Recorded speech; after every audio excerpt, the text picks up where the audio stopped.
it does surprise me. Toast is one of those shows that surprises me that it got made, if you see what I mean. Me too.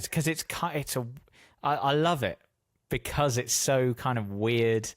There's a whole episode where like Toast's flatmate is dating a woman who had plastic surgery now looks like Bruce Forsyth. Like, it's just so weird. Well, not only is there a whole episode of that, I think that was maybe the first or second episode. We didn't ease them into that concept. And the fact that it got made and then continued to get made and do amazingly well and it's on Netflix. People bizarre. In America can sort of put their feet up and think, hey, what's this, and they might see a lady who's been surgically altered to look like Bruce Forsyth. I mean, no more surprise than me. I mean, we did the pilot of Toast as a one-off. Well, it was a pilot, but it was broadcast as a one-off on a Channel 4 pilot season thing. And I'd worked with Matt before, and I love him dearly. We'd done a series called Snuff Box, which was a very obscure, a lot of people didn't see, but it was a sort of, that felt to me like that probably is just a one series thing.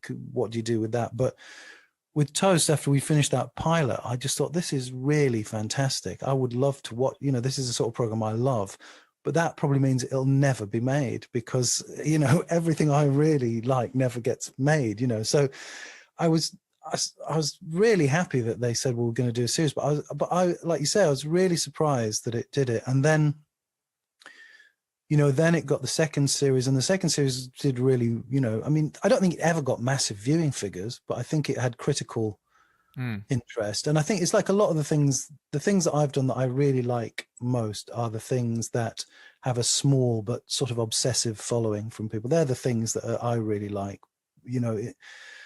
I don't think I'm ever going to be doing Mrs. Brown's Boys or whatever, it's just not my thing, but I'd prefer it in a way to, if there's just, a few hundred people really love something, then that's better in a way than so, it was that for a while. And then, then it, as I say, it's on, you can watch it on bloody Netflix now. It's funny you say that though, because that's pretty much the Nightingales, right? Like they're not. Yeah. But I suppose, well, I suppose that's right. I just hope that they, hopefully people will start to explore their stuff now, as people have, did with Toast. They sort of thought, oh, okay, what's this? That's it. A lot of people discovered Snuff Box because of Toast. What's this guy done before? What's this? And in fact, Snuff Box has got a weird sort of cult following in America. Quite sort of famous comedians, including Weird Al Yankovic, by the way, are big fans of the Snuff Box. And it's weird how these little things now in the world where everything's available everywhere can have this little life, in places you would never imagine.